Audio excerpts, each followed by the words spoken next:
Hello, my name is Jason and welcome to Designcast. It's a podcast where I interview a wide range of guests and ask the question, how do you design education? Why is this important? Students all learn differently and need varied teaching methods to be successful.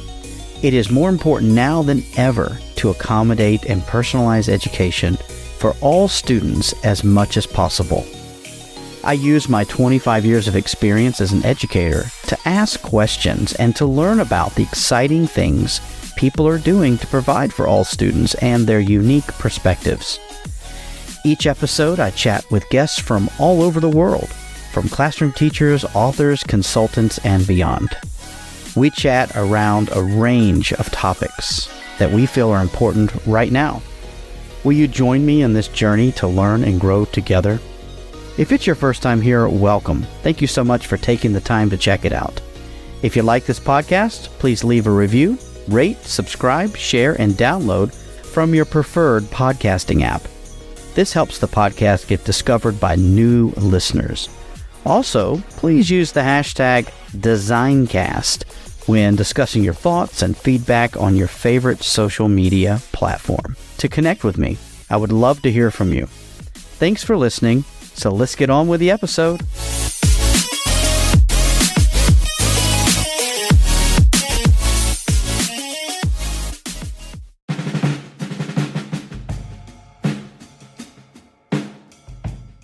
For this episode of Designcast, I had the pleasure of connecting with Christin Mohammed King. Christin is a former colleague with so much value to add to any organization. Her perspective on her recent experience in an all-boys school is incredibly insightful. We discussed her experience working with boys in several different contexts and what she has learned from them. I do want to mention that we discuss a tragic event in her school and how it affected the boys. This is a very sensitive topic, and if you are sensitive to hearing about trauma, I would suggest starting to listen to the episode around 10 to 12 minutes in. While we are respectful and do not make light of this event, it is a sensitive topic. It is my sincere hope that you will find value in our discussion and will share this with your networks and reach out to continue the conversation with me and other listeners. Please sit back, relax, and enjoy this episode with Christin Mohammed King.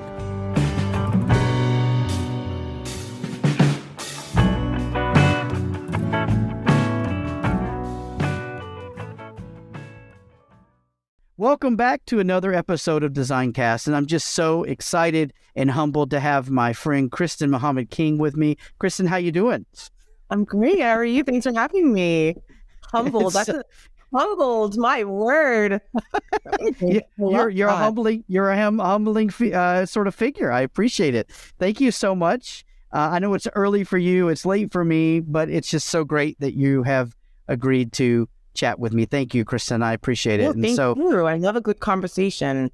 I love it as well. And I like to say sometimes that I enjoy the art of conversation. It helps you to process, right? This cathartic conversation course. It's important. I don't think it happens at the water cooler. It doesn't do it justice, right? The 5-minute pass by is not often what you need in the way of processing these bigger issues in education. Yeah, we have to have time to unpack these things and really get into the flow of the discussion. So anyway, listen, I've been meaning to talk to you for a long time for this podcast, and I'm so excited that you're here. So thank you for finally finding some time in your busy schedule to chat with me. And I really, really appreciate it. It's going to be good.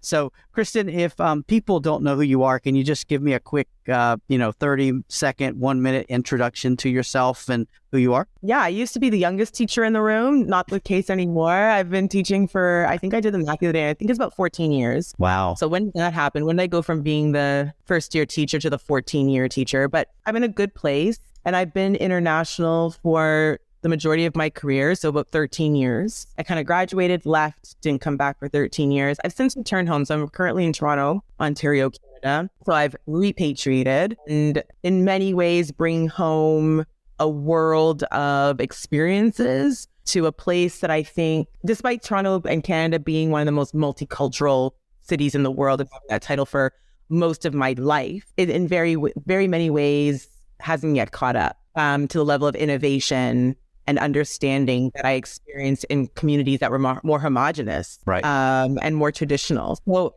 there's a reckoning happening here. There's a sort of reconciliation happening. Man, I can only imagine it must be really neat to see, well, neat, it might not be the best word, but interesting to see how things have or have not changed in the time you've been away. Look, I appreciate you again being here, and I can't wait to get into talking about some of the things that you have experienced in your time as an educator. And so we were talking not too long ago, and there was a topic you and I kind of broached that I'm really super interested in, and that is about how we look after boys in school, or how we think about their wellness and their well-being and where they are emotionally, their emotional intelligence, things like that. So can you just kind of walk me through that journey of sort of discovery that you've had? Yeah, I mean, 14 years in IB World Schools, spanning Europe, the Middle East, Asia. I mean, every place is going to have their context-specific circumstance, right? So a lot of it, the places I worked in, there was a definitive culture there that sort of dictated behavior of the boys and the girls. I guess there was never really a conversation about this in co-ed schools. There's sort of a balancing act that girls and boys do on their own. And a lot of it means that they're holding back. So I don't think that's healthy, but this issue of vulnerability in parts of Europe doesn't exist. Parts of Europe.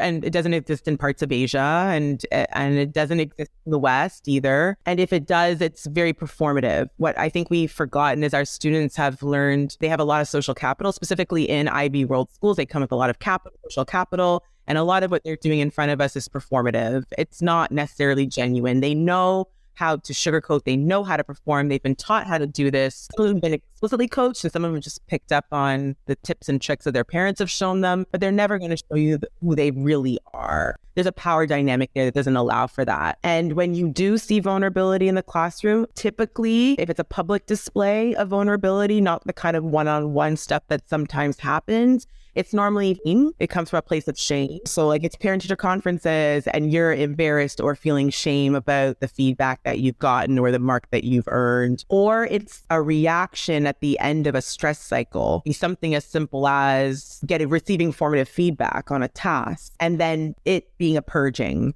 of things that end up over time, but nothing that you were allowed to release or allowed yourself to release in the moment. Now I've moved into a context in Canada where I'm at an all-boys school, and there are a lot of conversations. And when I say an all-boys school, I think, I haven't done the math and I haven't really asked, but I would say maybe only 10% of the school's entire population is female. I think they only had their first female teacher something like 20 years ago, but there's a 200 plus year history, right? Oh, wow. So a space that doesn't have a lot of feminine energy, and the feminine energy that exists, it's quite maternal. And I don't know why I'm associating vulnerability with femininity, but that's what we're taught to think about, right? Yeah. And that's what's acceptable. The women are the people that bring that vulnerability in and that sensitivity in. I do think we talked about this. I've worked in schools with very gentle men.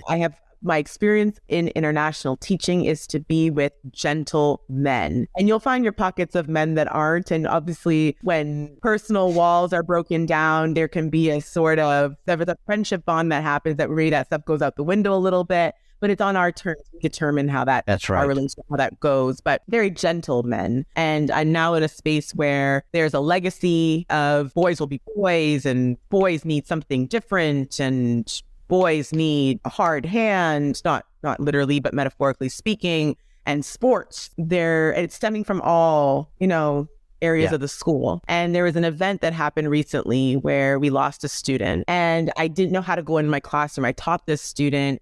It was we took a week off to kind of settle. We're going back to the classroom and it was period 2 and period 1 and I'm supposed to walk into a TOK classroom where this boy used to be, was a student, hard to figure out the language processing grief. But I walked into the classroom and didn't know how to start, didn't know whether or not I should just start a conversation, sat down with a peer. We were brainstorming. She gives me this beautiful article. Brilliant educator gives me this article that she dug up, something that she remembered she had read about Holocaust survivors processing grief differently and what the outcome was. What do we do in these dark moments? How do we all take a different path? What forces humans to choose something over the other? Why did some Holocaust survivors survive and others gave up and some gave in? And what is it? And I read this with the students, and there was a purging of emotion. Wow. It was I think it's probably going to be one of my top 10 teaching moments. It was just about reading an article and pausing and repeating parts that I thought spoke to the moment that we were in. Also elaborating on parts that I thought were a bit too cryptic and what you do when you're trying to actively read a text. And there was a lot of stuff that was happening. I didn't necessarily point any of it out. I mean, you're sitting at the front of the room and you're seeing what's happening there, and it's happening to you too. I left it there. I said, that's all I wanted to do for class today. I just wanted to read this article. I just wanted us to sit with our thought. If you want to share. If you don't. And there was a beautiful debrief that happened after brief, but it happened. And then I said, and now we can just sit how we want to sit and do what we want to do, because it's going to be a hard day. We didn't retreat to their laptops. They sat there in silence with me for about 27 minutes, sat there with that. And that's huge. Even the ones that kind of pulled out their phones and did the little bit of thumb scrolling, put it down. None of that was distraction that they needed. They sat there with that. And I got an email from a parent the next day, and I seized because it said TOK class. And I thought, oh no, here I was reading this article about Holocaust and what is this, and touched on things of suicide, and it was a lot of stuff. And I thought, was that the insensitive thing to do? Right. And she said, you were the only person that we asked our son how the day went. We talked about it, and he talked about your class. He showed us the article because I printed them. I printed the article so they wouldn't have to look at the screen. And I said, you can do whatever you want with the article. And we read the article at home. And she's like, and thank you for giving him a space to talk about loss and sadness and pain and untimely deaths and stuff that they need to be talking about. Nobody else has talked about it. And so then that leads me to believe, what is a safe space to be vulnerable? What do we do for these young boys who can become gentlemen? But what are we doing in our schools right now to encourage them? I'm not saying that it always has to be tears and flowing. It's very much ego. And how do we help them to take that down and to become humane again? Because we're not teaching them how to be part of humanity. We're not. We're teaching them how to create a power dynamic because of where they're positioned to power and how to maintain that. And that means stoicism and skepticism and aggression. And it doesn't mean these other things that come with good leadership. And how do we encourage that in our teachers to do that stuff, to be vulnerable when we're told about, what are we told about best practice? How to be an enigma. If we tell them too much, we're grooming them. If we tell them too little, then that's good. So we're just facilitators who show. So we've come to a point in education where we're really scared about breaking down oversharing, because that is an issue with boundaries. But we want them to share, and then we want them to be compassionate, empathetic, but we don't teach them how to be on the receiving end of compassion and empathy in a healthy way. So girls come to, a teacher said to me, girls come to conversations assuming they're always wrong. Boys come to conversations always assuming they're right. Does that tell girls and boys about how they perform and how they're vulnerable in spaces? And how do we break that down to make a space safe for boys to sit with their tears, or to sit with their confusion, or to sit with whatever? We don't build space for that. For me, it took an untimely death of a student and a really hard to read essay in a space where they were somehow feeling really okay. Maybe it's because I was crying, maybe because, I don't know. What was it about room 313 on that day that allowed those kids that? And not feel shame the next day, but to feel gratitude the next time we sat down, and wanted that to be what TOK was about.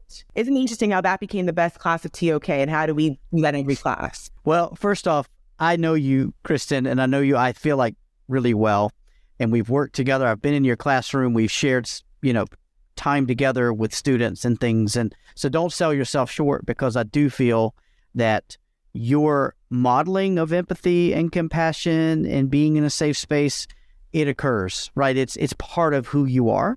And so I think for you as an outsider looking at these boys, you felt that was particularly vulnerable and particularly meaningful. How do we know there weren't many other classes you've had like that they didn't have that outwardly facing experience? But I do know you, and I do know that you do set people up for compassion and empathy and being vulnerable and open and doing your best. So I think it's only natural that you're asking these questions and that you're setting up these sorts of conversations. And I think I also want to throw in the fact that we're coming out of a very trauma-filled 3 years, and people have lost people. They know people have lost people. They've had issues themselves. So I think this is a more timely conversation than we even realize. Trauma lives everywhere. And I think we've stepped out of this, I think it's child protection. It's a lot of this child protection work that is happening right now as we reckon, right? We really face head on the ways in which education has failed students because of the power dynamic that was created. And I think that as adults, especially in there's a hypersensitivity about our awareness, our understanding of the power dynamic.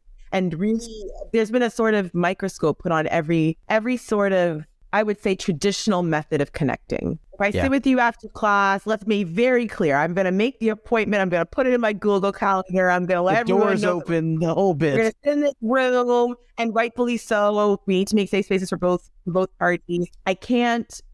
Long gone are the days of, I remember in Korea, it would be totally fine. And when I first started to meet with a student, let's say a Saturday morning, it was almost expected that you went the extra mile, right? For what these students, for the return on the investment. How many Saturdays I say, okay, well, I'll meet you to write that essay because you didn't use the hours of time I gave you in class. And those things were sort of, at one point in time, that was appropriate. There will be people that we know who've driven kids home, right? So there's been this whole movement towards naturalizing a certain code of conduct, like there's a shift, right? How do we sort of redefine professional code of conduct in schools? But schools, education is a people business. We've gone from one extreme to the next. So how do we balance that? How do the kids know who I am. They know my personal story. They know how I live. They know my interests. I think I do that in a way that I think is quite safe. Do I have them on my Instagram account? Do I invite them over for dinner? Absolutely not. But there has to be some level of sharing. There has to be. Otherwise, we are simply just people at the front of the room who control their grade. Right. That's right. How do we... My questions are, why does it always have to look different for boys and girls? Why have we structured it that way? 2, how do we share enough to make them safe to share with us? We're still keeping those safe boundaries and maintaining a sort of professional environment. When and how is the right time to do this work? I was just forced into a corner. I just didn't know how to jump into TOK. Right. I just didn't know. I couldn't do that. I didn't have the capacity or the bandwidth to do that day. I thought it was incredibly insensitive to simply just pick up where we left off. Yeah. But what are the conditions that we create? And then also, do we mandate that all teachers do that when we're thinking about an authentic experience? Because some teachers just showed up to teach. They didn't show up to coach. They didn't show up to do the PYP. They didn't show up to do the MYP. They didn't show up to... Some people didn't even show up to really build curriculum, right? We're all coming to this wanting something different out of it. So what is education now? What has it become? But if we're thinking about ChatGPT, I don't know if you've read these articles. I'm sure you have because you're the design cast guru. But like ChatGPT, some of the original modeling of this work and testing was about therapy, because therapists are quite limited into what kind of questions they can ask and how much of themselves they can share.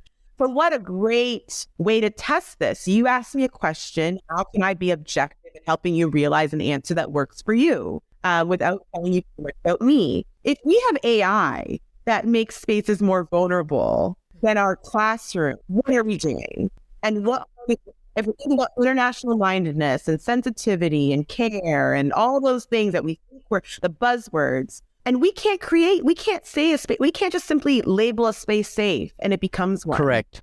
That's correct. Not with the ways in which trauma is beating itself into our classroom. You talked about COVID and the pandemic, but what about the other ways that trauma lives, even amongst the students with the most social and economic capital? Sometimes more, because they have the other layers that maybe kids without that social capital have. So yeah, I know. Well, I don't have the answers. If people are listening and think that I have some like answer, what you've said is that, and I feel incredibly humbled by this, but if you said I have an innate character about me that allows me to do this work, okay, lucky for me, but not everyone has that, right? So not everyone is with that, but wants to still do the work. What is it? What if we're reimagining education right now? Are we reimagining it thinking about trauma-informed practice? Great question. I don't think we're focused on how do we avoid the computer from doing the homework. Isn't that funny that that's the immediate thing people went to? That was the immediate thing that how are we going to avoid plagiarism versus how are we going to help students emerge back into a routine of going to class every day and being in contact with people and not even addressing the fact that many of them now have fear, agoraphobia. Being around people is scary to them through what they've just come from, right?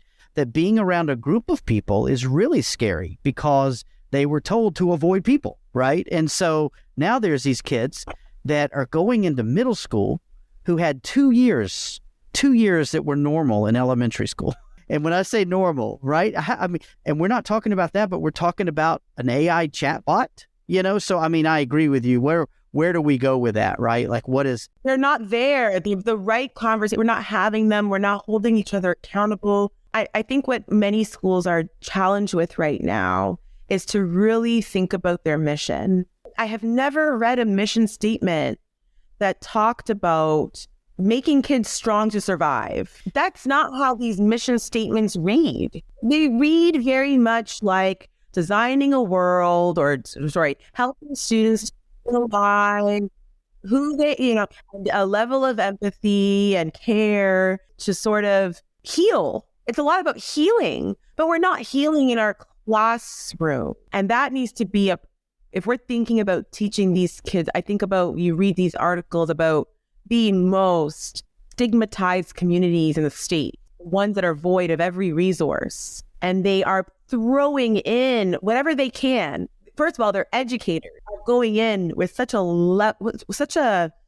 strong emotional intelligence. They're going out of their way to find these, I call them the sort of Pinterest, National Geographic, front of the Sunday paper educators who are, my goodness, 75% of their salary is going towards buying breakfast and winter coats, right? And they're living in a boarding house with 10 adults type thing, right? These sort of David Suzuki's of the education world, or the Mother Teresa's. David Suzuki's not who I want to call in right now, but the Mother Teresa's of the education world. And they're going to these communities and doing brilliant things with these boys and girls who come from the most traumatic environment. And so much of it is not focusing on the curriculum in the moment. It's not about it's about the character building. We're not building character. How does your school currently build character? How? What is the lesson plans you have in place for teaching kids the value of honesty in a very dishonest world? And how are you calling on them to be honest every day? And how are you being honest with them? We're not. We have taught these students to be hypercritical, and then we turn around and we don't model the stuff. Right. And they question and they ask and they probe and they prod and they investigate, and then they lose trust and faith. I think I'm scared in a way. I don't know if you're scared, but it shouldn't be that students run home and they cry at the kitchen table. That becomes the place. And then parents come in and say, what's happening here? And I'm like, well, at school, that's fine. He has friends. And that's not true. How many times have your boys come home and have told you about your reality? And when you go and you ask the questions, it doesn't match up. I have 2 middle school age boys, and I'm thinking about, number one, they're very, very different. They're very different with the way they share. They're very different with their own comfort around vulnerability. I even am not in classes with them, but I see them like with their friends. I walk past the classes there. I have a very fortunate position to be able to do that and to see what I observe and what they feel are very often in very different places, right? Now, I know some of that's adolescence. I know some of that is puberty. I know some of that's other things. But for perception is reality to the person perceiving it, right? And so for them, I agree. We're very fortunate. We have a lot of co-teaching going on. We have a lot of support. There is a social emotional learning curriculum and thing that happens in the classes, and it's legitimate. Like it's really good. But if you're not all bought in, it's really contrived, right? Like it doesn't seem authentic and caring, as you might say. We've all grown up in a house where our parents knew I was forced to drink soya milk. And one day my mom changed the brand and I hated the taste. I took my cup of milk and I threw it in a plant. Now, as a child, you don't realize that's going to create a white cast, right, on top of the soil. It's going to become very evident that something happened to this plant if you throw soya milk in it. And I was confronted by my grandmother who said, where's the soya milk going? I'm drinking it. Of course, as an adult, I realize now she could hear me pouring it down the drain. She could see the evidence there, right? Right. And finally, she confronted me. But I think we always think that only adults have that capacity to confront. Kids do as well. Yes, Kids they do. Know it's intrinsic within them when you are selling them a farce. And when kids come and confront us about the why or the how, mostly the why. We hear that a lot, but why? But why can't I do it this way? But why? Sometimes we think, and I think that those are the moments, if we're not going to share about our personal interests and about our histories, we're not going to do that. At least need to be honest with them in those moments about the why. And so often we have these very contrived responses. I'm wondering now if it's a buildup of things. If it starts as early as kindergarten where they hear their first fib from us and they start to put together that this is simply a place where I come to perform, and we don't realize we're being tested every day as the adults. I don't think we realize that. They're looking at us every day and seeing if we are actually practicing what we preach. And I think that they're observing schools and spaces where they see the tension, they experience it, they feel it. And when they're asking us what that is and why that's happening, what's going on, are we aware, and did we know, these sort of moments add up. So imagine if your boys come home and they tell you your experience and you gaslight them. What does that then tell you about the space they're in with you? So if we're talking about Chat GPT and not talking about trauma, true trauma, how it lives, our own trauma, I don't care if you're a cisgender white male, you have, we all do. And you hear these stories about share circles and drum circles, and I don't think it has to always look that way, but we have to do a little bit better than we're doing right now. If we're thinking about the types of students that we are developing, hypercritical students with great capability, then we have to be, how are we building their emotional intelligence in a way that allow them to be true change makers? I'm worried for our boys in a way that I have never really been worried before. With the absence of female energy, it becomes even more apparent the work that needs done. Because what I hear amongst our faculty is the women carry the load of that.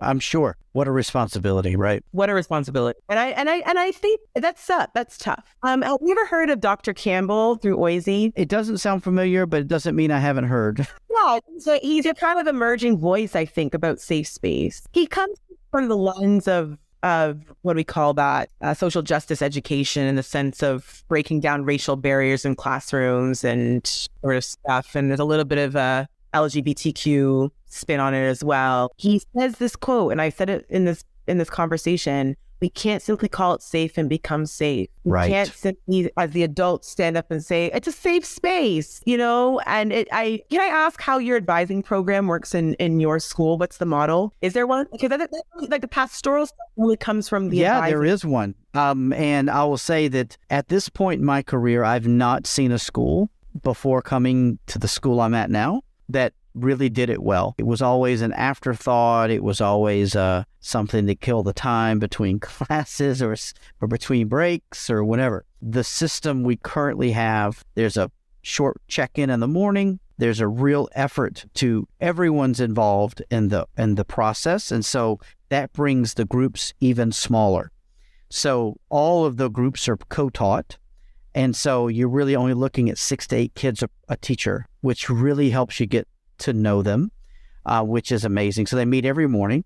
And then there is a 40-minute block every day after the first class for that, right? And so you've got on Mondays, it's usually some kind of team building where it's either dodgeball or it's Kahoot games or something fun, like really fun, just to bring down bring up the energy in this place. Fridays is reading, just silent reading. The kids vote on a name and they call it weird, and it's just fun, and it's just a chance to read. It's weird to walk around a middle school and it's silent on a Friday. But that's their text with their own text, or they go and pick whatever they want to read. It's anything they want. Wow. But then Tuesday, Wednesday, Thursday are prepared lessons, and they all around 5 themes, the castle model, where they go in and they do self-management and then management of groups and being aware of others' feelings, and then collaboration and time management. It's particularly in the middle school. It's really about social, right? This whole idea of how do I navigate being a kid and then being an adolescent, right? Like that process. And so at this point, though, we have not really broached the idea of how does this look for boys and how does it look for girls, right? There hasn't really been that discussion. So it's very down the middle. Does the advisor or the form tutor with that class the following year? Those 6 to 8 students that I've been assigned, do they become my family moving through their time in the school? Or do In the high school, they do that. And in the middle school, they've done it with certain people. I think often, as you know, turnover in international schools it's higher than it would be in a national school or a state school or provincial school or a public school, right? So when possible, people do move with the groups just to create that consistency, that time together, that bond. I'm asking because these things matter. Yeah. The structure matters. You ask a DP teacher what it's like to lose their grade 12 class in May, and they will tell you good riddance. They're ready to go, right? You will do that. That is absolutely like, hey, let them go. They need to go. We've done all we can for them. They're ready for the next step. I think that's well, they're adults. They are. They need to They're go. adults, man. Yeah, it's time. But by that point, I think that helps to offset the other feelings of sadness, which is I spent a year, 2 years with you working oftentimes pretty intimate groups, right? DP in these schools aren't 42 kids in a classroom. I teach global politics. So that's pretty niche. I have 15 in one room and 16 in the next, right? That's a long time, 3 days a week to be sitting for an hour and a half of time with a group of young people. It's not always going to be content. Things will pop out about personalities. There'll be a lot of learning. I need to feel that feeling of good riddance to offset that feeling of, the little bit of the way the heart kind of, it's happening again. I know. You're going to go and I'll never hear from them again. And that's just the wave. And there needs to be a little bit of that. But I think there's something about time. I think there's something about how we use our time. Are we using it to constantly teach a curriculum? Are we using it to create authentic moments of discovery, kind of like genuine organic moments of discovery? I think about a student the other day that said that Iran is just not ready for democracy. The class hated that. He just announced that. He's like, well, why does every country need to be democratic? Why do you think Iran is ready for democracy? Not every country is ready for democracy. It was in many ways, the antithesis of what the IB, I think, the kids know the IB language, right? And they're like, you can't say that. Why not? And he justified it beautifully. And yes, now we know that he's more conservative in his values through that. There's still a profound respect for that voice. So I think timing is really important. I think varying your activities matters. I think understanding the students in the rooms and the needs and doing the best possible to give them an advisor or a mentor or a coach who's going to be the best possible person for them. I think there's something said about the student elite athlete who's paired up with a former athlete advisor. I think there's something to be said about the Indian boy who's paired up with the only teacher of color in the school. I think there's something about that affinity space that you might create. And I think we think, oh, they have to mesh with everyone. That's not society, and that's not the world. We will learn to function, but we won't meet bonds with people who are our polar opposites. That won't be it. And we might not know. Jason, if you put us together on a poster, people might be very confused. Well, what the hell? What do they have in common? That's for our guide. That is for us to decide.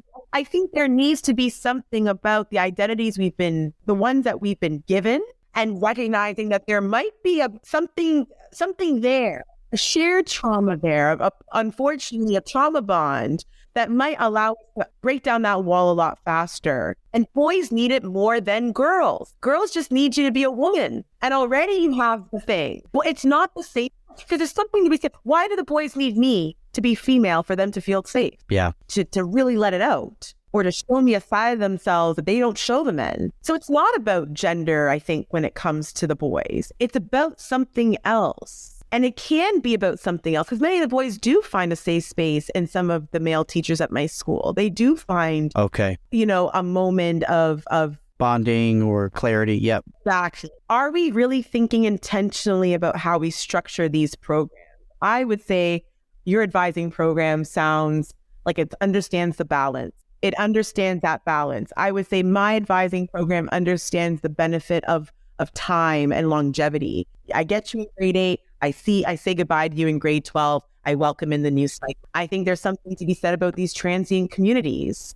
How do you do that when the kids know these schools? They always say, "Hey, Mr. Arnold." I say, "Who's Mr. Arnold? I don't know who that is." "Oh, he was here in like grade 3, but I think he left in grade 6. That is there's something traumatizing about that. Boys need to feel like you are going to be there for it all. They Forever. Can be very innocent when the guest speakers come in and they think, you're talking to me for 30 seconds or 30 minutes. I'm not going to give you the time. And it doesn't matter how flashy the resume is. They want consistency. And I think girls, there's something about girls, they don't need it as much. Right. They're fine with the transient in a different way that boys are. But I think your structure, it matters. And I see more schools going towards the morning model of pastoral time. They are moving towards doing it in the morning.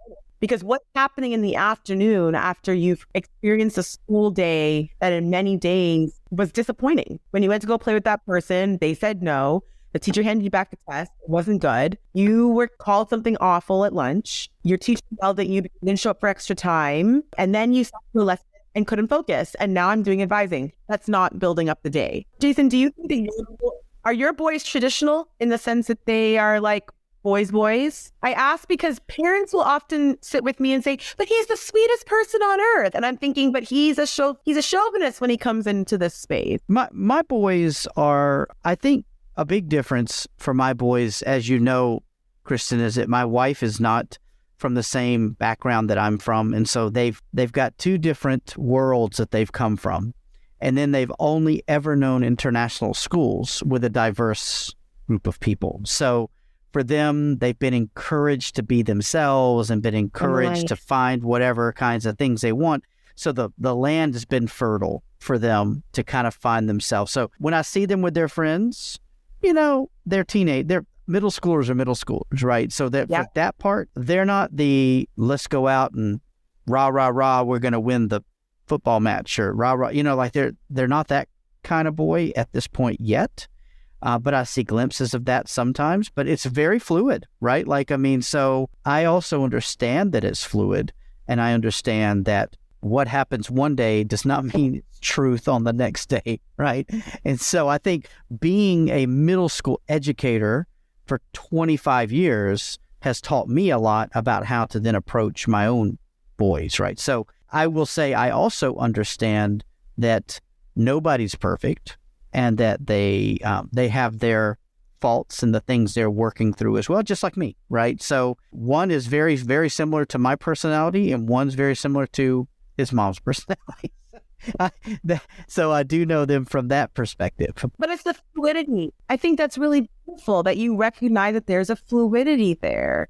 And we see in grown men, right? We can see that in grown men. Grown men will eventually find where they stand on the spectrum of masculinity. You will find ones that need to be the leaders, and they need to be one step ahead, and they need to be the providers. And I sometimes question whether or not that spectrum, there's a spectrum to everything, but even those men that are hyper masculine, I'll still wonder sometimes if it's more fluid than that. But what has given, if it has to be, what has given little boys more permission to be fluid? What has granted them that permission to say, well, sometimes I'm going to sit and try out, my dad's a designer in nature, so I'm going to sit here and tinkle.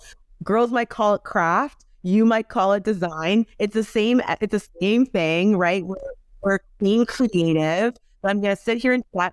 And then sometimes I'm going to try a TikTok video dance, and I'm going to go dance over here. And I see that fluidity in my school. I see it below a surface. When the boys come above surface and they do the thing like, check out this, Ms. MK, and then they start to do the TikTok dance. And I say, I don't know what you're showing me. And when they show me, it's really predominantly girls doing these dances. But here they are having learned it, and they're doing it with me in a moment in a class where they somehow felt like I could do this here. And when I say to them, why don't you record one and do? No. And then it goes below so I want it to live above the surface, the fluidity. I want them to say, I tinker, I craft, I dance, I sing, I cry, I'm multifaceted. I'm dynamic. And what I see is sport. Yeah, because that's what they see, right? That's what they see on TV. That's what they see in the movies. That's what they see online, is that they see these things, and that's what they've been told, right? Because that's what their fathers were told, and that's what their grandfathers were told, and that's, unfortunately, the cycle continues. So, yeah. But it can be broken. Without getting too personal. Yeah, it can be. Totally. We've all been taught things that don't align with our current value system. It can be broken. I just want us to have more of these conversations, Jason. I agree. What works and what's not working, and where is the focus? Because these boys will lead. And if you look at the stats, we're losing our boys. It's no longer just the Black boys, and it's no longer we're losing boys with significant capital, social capital, because we are wearing them down and we're not celebrating the fluidity within them. That's terrifying. It is terrifying. Listen, MK, I could talk to you all day about all of this, and I really do appreciate you just having this wonderful conversation with me. This is so powerful. I cannot wait to hear what people have to say, and how to hear what other people are doing in their classes and what they're doing in their schools, and how they're helping to help or hurt the situation. I want to ask you one question that have been asking everyone this season, and that is, if you could travel back in time and talk to your younger self, what would you tell yourself? That's a really good question. I would remind her that she's brave. I would remind her that she's brave. I don't look back in time and think I would do anything different. I'm not disappointed or the steps that I've taken and the route that I've chosen, but I realize now I didn't know how brave I was until very recently. And if I knew that earlier, I would have probably saved myself a lot of unnecessary stress, right? Because I was stuck in speculation cycles. I don't think I would have gotten to where I am faster. That's not what I'm saying. But look at how brave you have to be to do some of the things that I've accomplished, or many of us accomplish. That takes a great deal of bravery. If I had just known in the moment that I was being brave, I would have given myself more grace. But we are incredibly, I don't mean as international teachers. I don't mean that. I mean, every human is incredibly brave. And if you understand that earlier, your life, you will find a deep strength faster. And I just wish she knew that in those moments. Wow. That was beautiful. Thank you. Yeah.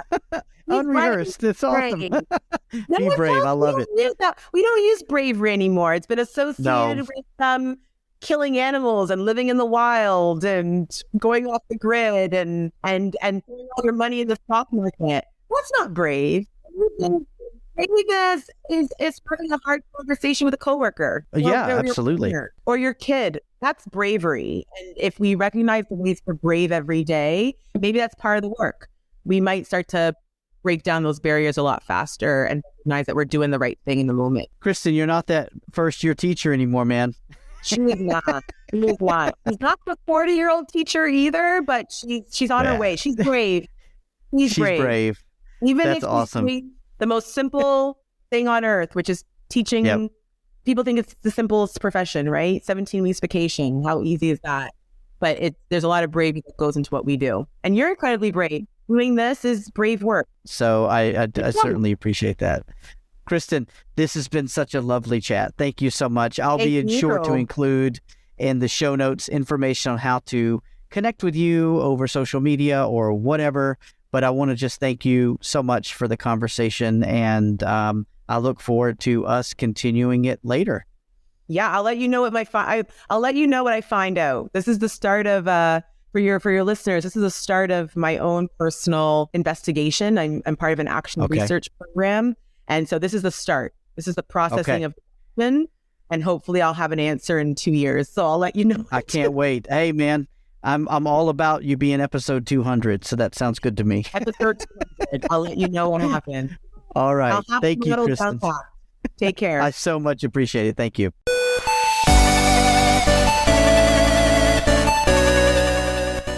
I hope that you enjoyed that episode of Designcast. Again, I'm Jason. I am the creator and host and one-man band when it comes to this podcast. I sincerely hope you enjoyed it, and please share it with your colleagues and friends and help me network with those folks who you think will benefit from listening to this podcast.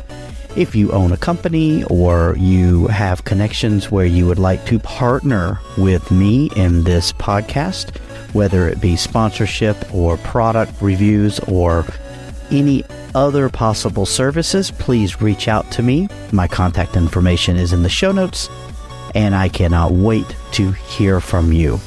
I only do this because I love talking to people and I love sharing my passion with all the listeners.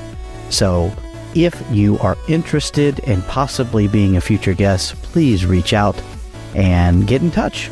I can't wait to hear from you. I really want to hear about how this podcast and its guests are helping you become better or to enrich your lives. Thank you so much for listening, and until next time, be good to one another.